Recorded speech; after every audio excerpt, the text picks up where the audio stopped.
Good evening, everyone. Thanks for joining us. I'm Anita Roman. During that press conference, the North Las Vegas Police Department announced that 2 suspects have now been taken into custody in the shooting death. None are more angry than Nevada Governor Jim Gibbons, who joins us live today. We spoke briefly, Governor, yesterday, and you said you feel the same thing these people feel. Police tell us that he will be charged with possession of an explosive device, which is a felony. Are they going to go back and forth? Exactly. We go back and forth. It's an issue that Southern Nevada is familiar with. 2 winters ago, thousands of wild horses were rounded up. The IRS expects to receive 141 million tax returns, and the program is called Radio Pepla, which actually means the People's Radio, and it airs every Saturday night from 6 until 7 p.m. up in Henderson today to raise awareness and money for the many organizations dedicated to helping homeless teens. Building, Benny, you're on the 8th floor. The gentleman was in the 7th floor, so you saw the SWAT team on your floor trying to make entry. They're concerned about trash in the detention basins, and that all starts right here. This is a perfect example of what not to do. With slight improvements in the economy boosting consumer confidence, many people see Super Bowl Sunday as a reason to splurge on that flat screen television they've been eyeing for quite some time. And retailers are doing their part. They're stocking shelves and lowering prices for those who have their hearts set on watching the game in better quality. Billie Jean James and her husband Bill used to bring their Chihuahua to Silverado Park every morning at 7 a.m. and James hasn't been here in over a week. Instead, her picture is here on a missing persons poster in hopes that it will bring the 67-year-old home.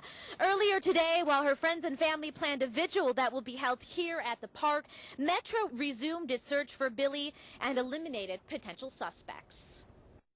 I feel her, and I feel her presence. Bill James misses his wife. It's been exactly 7 days since he's seen her last. Every day's worse. It's like this waiting. James walks the garden Billie Jean lovingly planted, praying for his partner of 40 years. We haven't checked all of this area yet. Nearby, trained volunteers and officers from Metro's Missing Persons Unit search for clues to the 67-year-old's disappearance. We are just methodically, by grid, going to go through this area all the way to the South Point, and then by grid we'll go from this property all the way to the resort. Billie Jean James simply vanished from her home in the south part of the Las Vegas Valley on April 22nd. She left her purse, wallet, cell phone, and vehicle behind.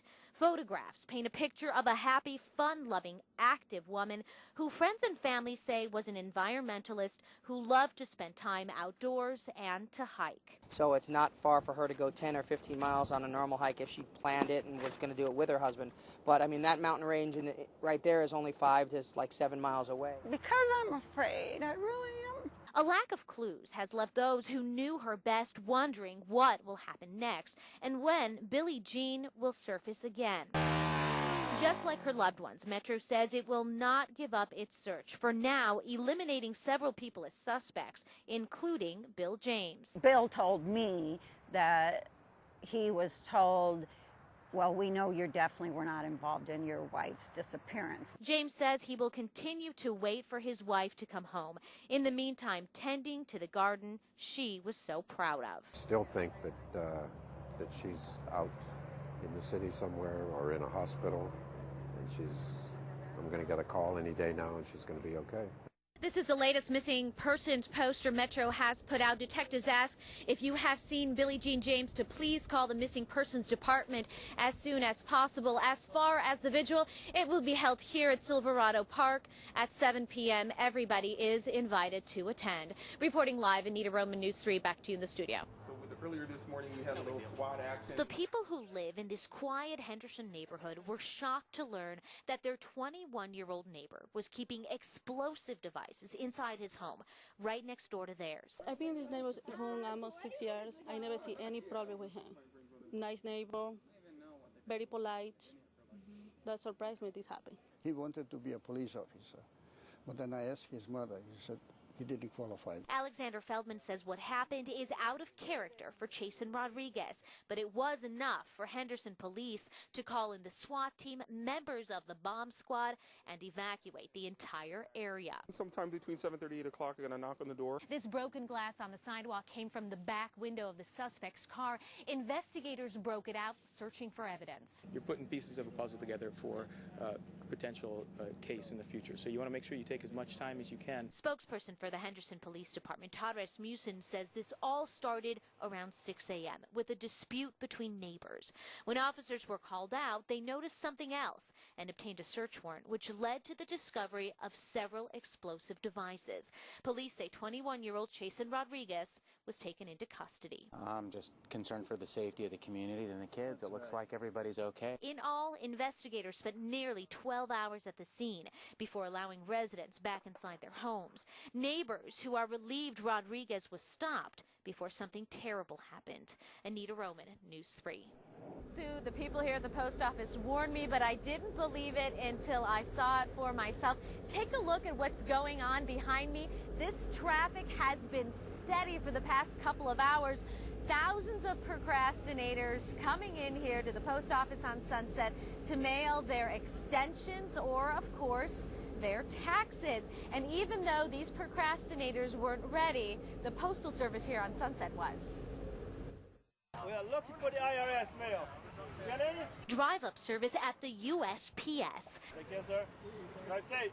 Coffee, donuts, pizza, tacos, and taxes. I'm usually way early, usually February, March, but unfortunately I'm stuck with the masses today. Well, you got a lot of things going on. You got business and stuff like that. Procrastinator after procrastinator lined up at the main post office on Sunset to meet the April 15th midnight deadline. Because this is Vegas. That's why we do it. We do this every year, so we've geared up for it. We have the police auxiliary force on hand, and they're helping direct traffic.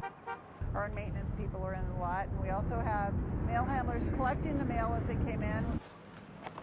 Spokesperson for the United States Postal Service, Marilyn Fenimore, says most Americans do file their tax returns early, but approximately 25 to 33% wait until the last week, even the last minute. The reasons vary. I owe a lot of money. That's why I waited. I sold a house, and so it's a little complicated. But I didn't know where to find all the documents that I needed. It took my tax lady to this point to get them done. The IRS expects to receive 141 million tax returns this year alone. 67% will be filed electronically, while 33% of those tax returns will go to the IRS through the Postal Service. We are the most trusted agency. When you give us your mail, it's protected all the way through to delivery. Experts say any form of procrastination usually translates to either fear or rebellion. For those who drag their feet all the way here, the delay just meant holding on to their money just a little bit longer. I guess I wanted to wait to the last possible second, and then who knows, maybe a miracle will occur.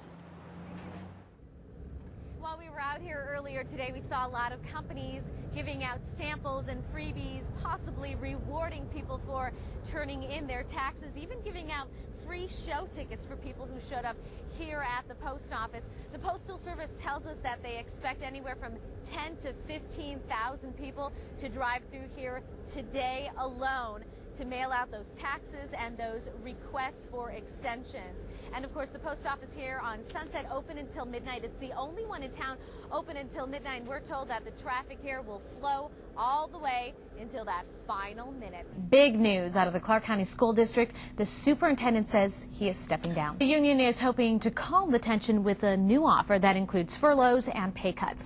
News 3's Matt Kozar tells us how the union is coping with current layoffs while also planning for the future. Mayor Oscar Goodman suggested firing all city employees and hiring back workers at a lesser wage, but he backed off that idea after getting an opinion from the city's attorney. States, though, are suing over the legislation, saying it's unconstitutional. Nevada Governor Jim Gibbons wants to join that list, and now he's giving Attorney General Catherine Cortez Masto a deadline. You might remember the Democrat said she wants to review the law before making any decisions. Well, today, Governor Gibbons said that doesn't work for him, and he wants an answer by early next week on whether she will sue the federal government. Gibbons, of course, is a Republican and Cortez Masto is a Democrat, so we'll keep you posted on how this all plays out. Gibbons says several lawyers from around the country have offered their services pro bono, so it wouldn't cost taxpayers any money.